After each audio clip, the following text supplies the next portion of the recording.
There are a lot of powerful decks in Star Wars Unlimited, but today I'm going to be talking about the fourth most powerful deck in all of Star Wars. That's right, we're talking about Luke Shields.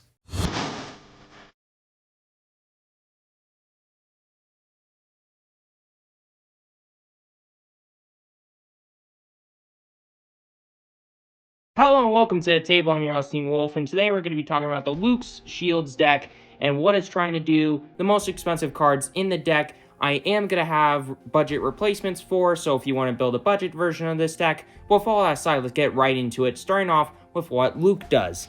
So he is a blue-white leader with a green base, that being Energy Conversion Lab, which has an epic action of playing a unit that costs 6 or less from your hand and giving it ambush for the phase. It has 25 life.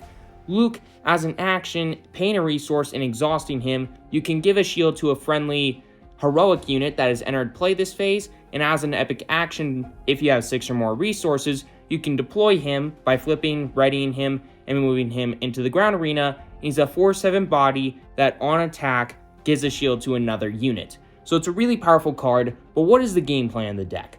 Basically, it's setting up really good on rate or even above rate cards in the very early game, making them really hard to deal with and just overwhelming the opponents with really good threats, gaining as much life as possible to keep your opponents from killing you while you just keep building a bigger and bigger board until you just overwhelm them so much that they can't come back from it.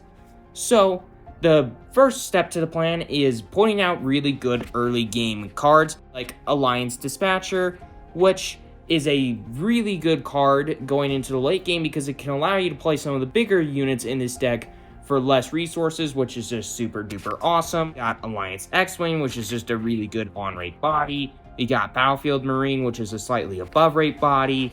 And then we got Echo-Based Defender as a really good 2-turn play. We got Restored Arc 170. We got Yoda. Just a lot of really good early game playables. But then we get into the game and we just start kind of slowing the opponent down. We got some removal, we got Takedown, we got Vanquish, we got ways to ramp like Resupply. Once we get out our leader Luke, we can make him really hard to deal with cards like Luke's Lightsaber. But the main part of the game where this deck shines is in the late game, because what you can do is you can put out massive haymakers like Cargo Juggernaut, which can gain you back a ton of life. It's a 4/6 that comes in with a shield, really good body. We got Home 1 for the really late game, but it can allow you to just get back so much life and overwhelm the board even more than you already are. It's just such a good card. We got Luke Skywalker, because I mean, come on, this card's just an absolutely insane card. It's just play it, gotta restore 3, 6/7 body, and you kill an enemy unit. It's just so awesome. Obi-Wan Kenobi.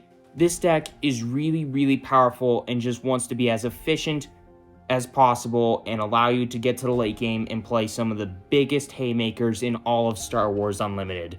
But the more expensive cards in the deck, like Luke Skywalker being a $40+ card, and Home 1 being a $10 card. Now granted, U-Wing Reinforcement is getting up there in price. It's an $8 card. But I think it's so good to allow you to swarm in the late game that I don't think you should cut it. But I feel like you can cut the 2 copies of Home 1 and the 3 copies of Luke Skywalker if you want to have a more budget version of the deck by replacing them with 2 redemptions for the Home 1s. They're not as good, the redemptions, but they can do a lot of work in the late game, that's for sure. Then we also got Reinforcement Walker as a 2 of for 2 of the Lukes, and a Cargo Juggernaut, the 3rd Cargo Juggernaut. But overall, this deck, like I already said, is just trying to be super efficient, swarm the board, make it really hard for your opponents to kill you, just stall the game until eventually you can just overwhelm them with such a powerful board state that they can never come back. So anyways, with all that aside, hope that you enjoyed this video, hope that you enjoy Luke, and with all that aside, make sure to hit that subscribe button, hit that like button, it's completely free, you won't regret it. And with all that aside, see you next time, everybody. Enjoy.